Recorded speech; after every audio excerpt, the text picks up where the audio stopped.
প্রশাসনিক সহযোগিতা অবশ্যই প্রশংসনীয়। প্রশাসন যথেষ্ট আমাদের সঙ্গে হেল্প করেছে, তার সঙ্গে কোস্টগার্ডেরও শিপ তারাও হেল্প করেছে এবং আমাদের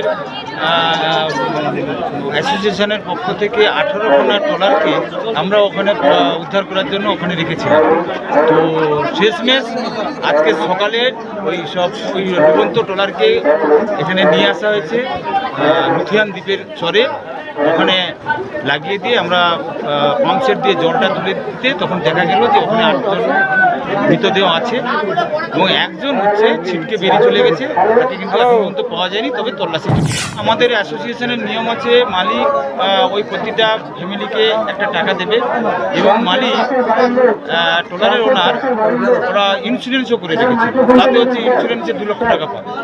এবং আমরা জানি এরকম একটা বড় কিছু ঘটনা ঘটে গেলে আমাদের চিফ মিনিস্টার উনি কিন্তু একটা ডিজাস্টার ম্যানেজমেন্ট থেকে 2 লক্ষ টাকার ঘোষণা করেন।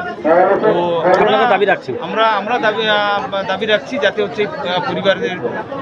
পরিবারকে তাদের এই ডিজাস্টার ম্যানেজমেন্ট থেকে তাদের কাছে 2 লক্ষ টাকা যেন মুখ্যমন্ত্রী ঘোষণা করেন। যে একটা বডি এখনো নিখোঁজ, কী ধরনের তার?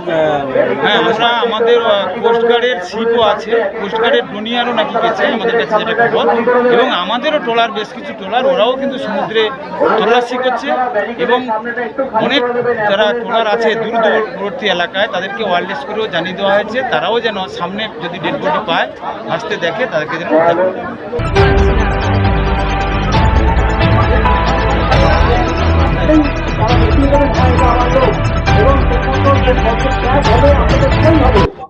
আমাদের যে নিখোঁজ হওয়ার মধ্যে যারা উদ্ধার হওয়ার যে 8 জন মৎস্যজীবী যারা গতকাল উদ্ধার হয়েছিল, তাদের মধ্যে সবাইকে হসপিটালে চিকিৎসাধীন পাঠানো হয়েছিল। তার মধ্যে 6 জন প্রাথমিক চিকিৎসার পরে হসপিটাল থেকে তারা ছাড়া পেয়েছে, 2 জন চিকিৎসাধীনে রয়েছে।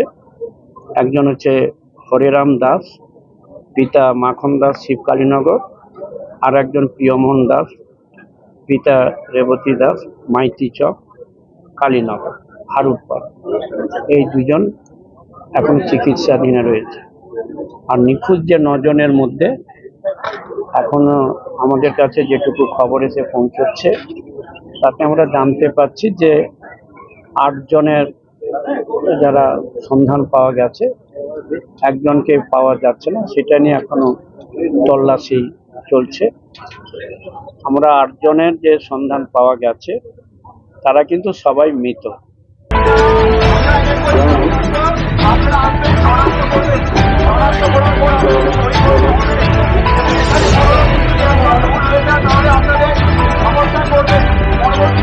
নতুন খবরের আপডেট পেতে আমাদের চ্যানেলটি সাবস্ক্রাইব করুন এবং বেল আইকনটি প্রেস করুন।